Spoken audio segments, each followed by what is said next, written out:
Hey everybody, welcome back to my channel. If you're new here, my name is Carissa and I am a dating and relationship coach and blogger for The Missing Link. Dating for many right now has been hard. That's a no-brainer. With the pandemic, social distancing, and that previous mandated lockdown, people's love lives have been flipped upside down.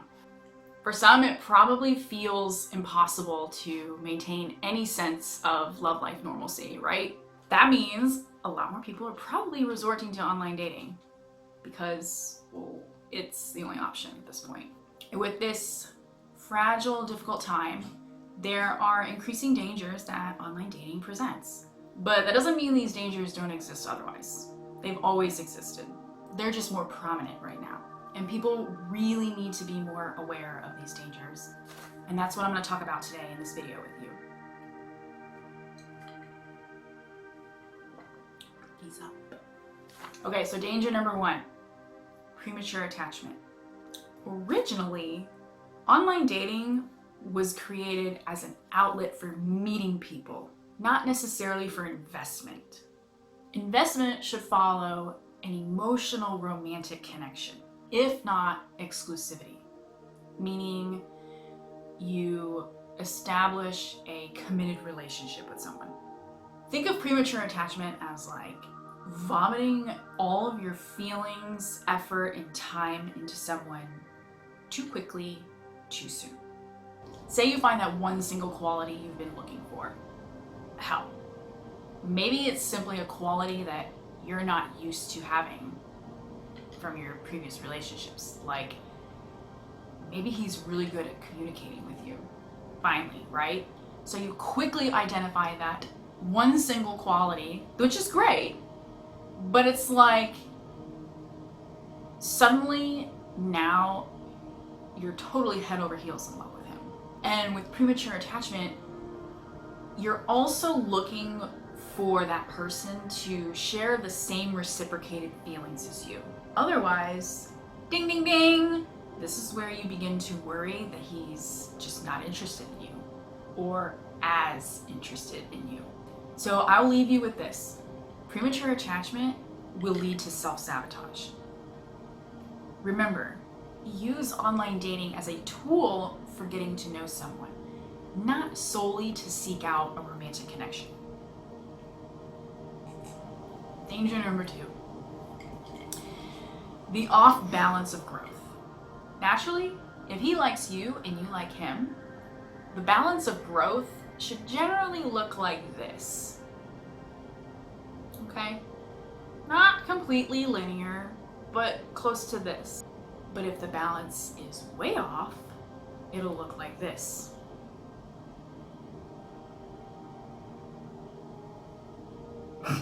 You get the gist. This can be for the most obvious reason. Your feelings aren't in line with theirs, or vice versa. Or to put it simply, you just don't like him as much as he likes you, or he doesn't like you as much as you like him. And this happens because some people move quicker than others. Some people move slower than others. And that's okay. But we need to be able to draw the line somewhere that says, okay, there's just not enough effort and forthright being put into this connection, into growing this connection. So people moving faster and slower than others is something to take into account, but I'm particularly talking about transparency in growth. So meaning you're open with one another about your feelings, where you stand in this connection, and where you see this connection going. Having a good idea of one another's intentions is so undervalued in dating in terms of growth. But at this point in time, with the pandemic and the lockdown preventing people from establishing normalcy in dating and their relationships and their love life, period, this is likely causing people to go after instant gratification or self-validation. Okay, let's just call it attention here. We're after attention because we're lonely, right? But people are seeking this instant gratification in place of longevity. This is a problem, and it's a problem to be more aware of, including yourself. If you run into a situation where you either are not as interested in someone as they are in you, or you just can't meet the needs or expectations of someone else as far as connection goes, we need to stop leading people on. And vice versa as well. If you notice someone just doesn't seem to be giving you the time and effort as you are putting in, this is something we need to be more aware of and more open about, because people are struggling differently. Everybody has their own struggles. Everybody is struggling more than others. And we need to stop assuming that, oh, because he hasn't called in 24 hours, it's disinterest. People have lives. People are trying to maintain their own sense of normalcy in their life. And whether that is working from home, people are still busy. Just because they're working from home, they're still busy. And we need to have a little bit more grace, not only with ourselves, but with others. But we need to be a little bit more aware of, when you're looking for a relationship and you are looking for that connection with somebody else who's also looking for a relationship, as far as that's their intent, we need to start seeing red flags of the off balance of connection there, whether it's yourself or the other person. And we need to not let this continue into a problem where we're leading each other on for nothing. So if you run into a situation where you're just not feeling it anymore with someone, whether it's been 2 days, 2 weeks, or 2 months, you need to do yourself and this person a solid and bring that ship back to port. Don't hope to run into an iceberg out in the middle of the ocean and then let that ship sink. Bring it back to port. Let's not use someone as a way to fill that void of loneliness for until something better comes along. Alright, so next is letting the connection stay strictly online based. We know this happens. We know it happens way too often. We have a TV show solely about this, okay? Catfishing. We have people who catfish people all the time. These are strictly online based relationships because people are deceitful. Even if it is they are being their genuine selves with this person, they are still deceitful as far as their physical identity goes, which makes everything else they're saying a lie. But that's besides the point. It's not up to me whether you establish a relationship with someone online, strictly online. Personally, I think that's an emotional death trap, but that's just me.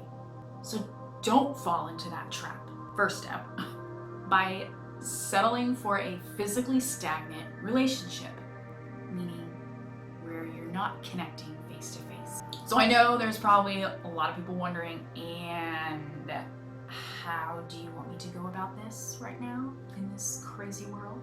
And it may require you to start reassessing and adjusting your options a bit.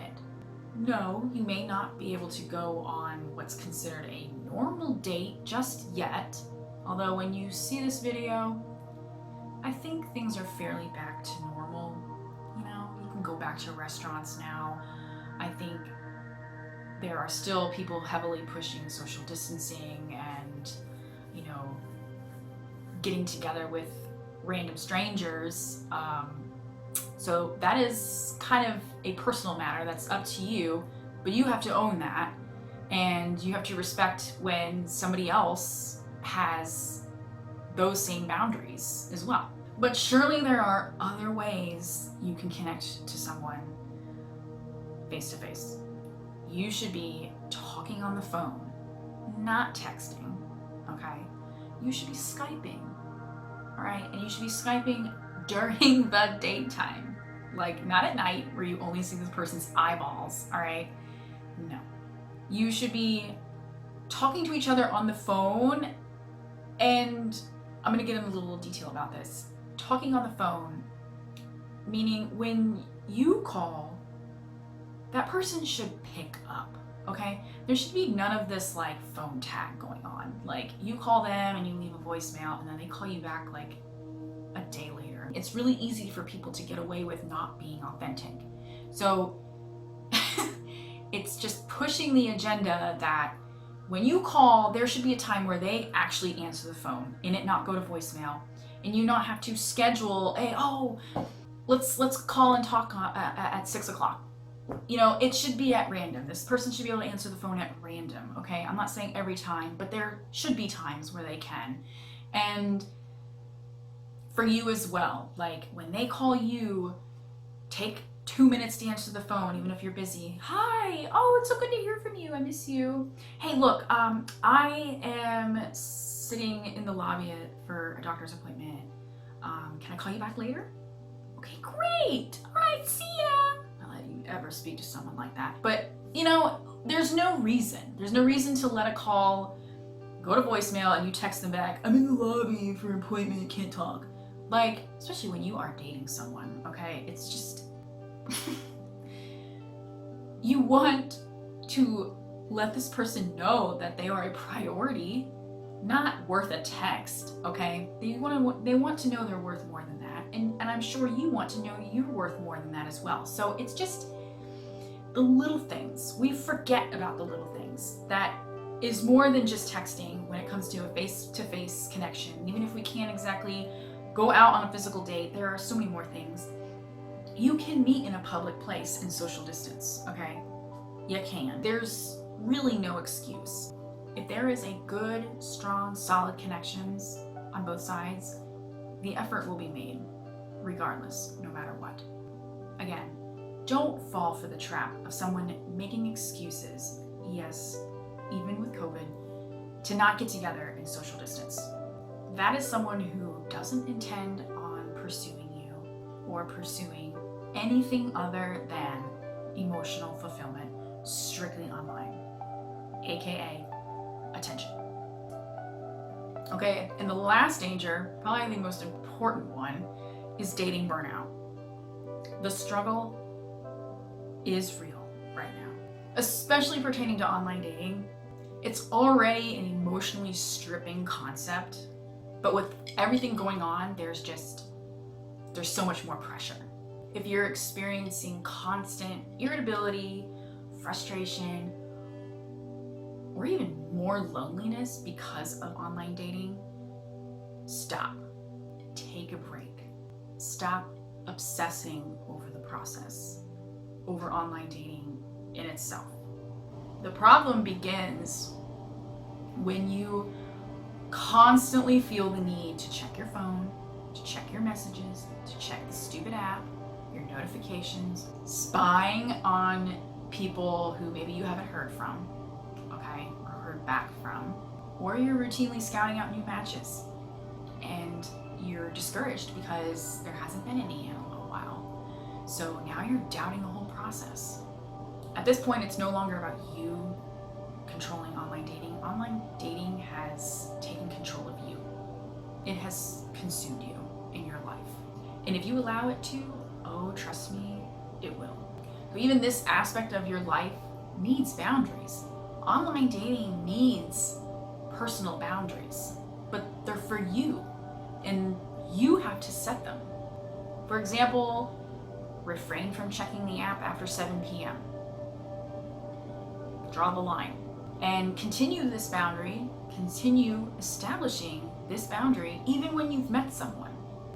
You set boundaries for your own sanity, to avoid frustration, to avoid irritability, to avoid discouragement, doubt, loneliness, okay? Don't let a dating app take over your life.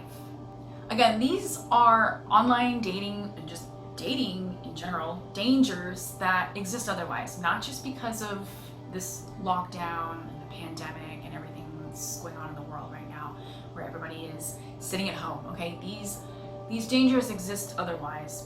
I think right now they're just more prominent, and well, because there's more people that are probably dating online. So there's an abundance of people that are searching for something, whether it's temporary or long term, and people are chaotic right now. They're chaotic emotionally, we are fragile, and our emotions are definitely heightened. So it's just really important not to dismiss some of the things that can go wrong with online dating and dating in general right now. If you want to read a little bit more in depth on these dangers, you can check out the post I wrote on the missing link. I will link to that in the description below. Be sure to like this video if you found it really helpful, and subscribe to my channel. Make sure you hit the little notification bell to be notified for upcoming videos. I really appreciate you guys stopping by, and thank you for watching. Cheers!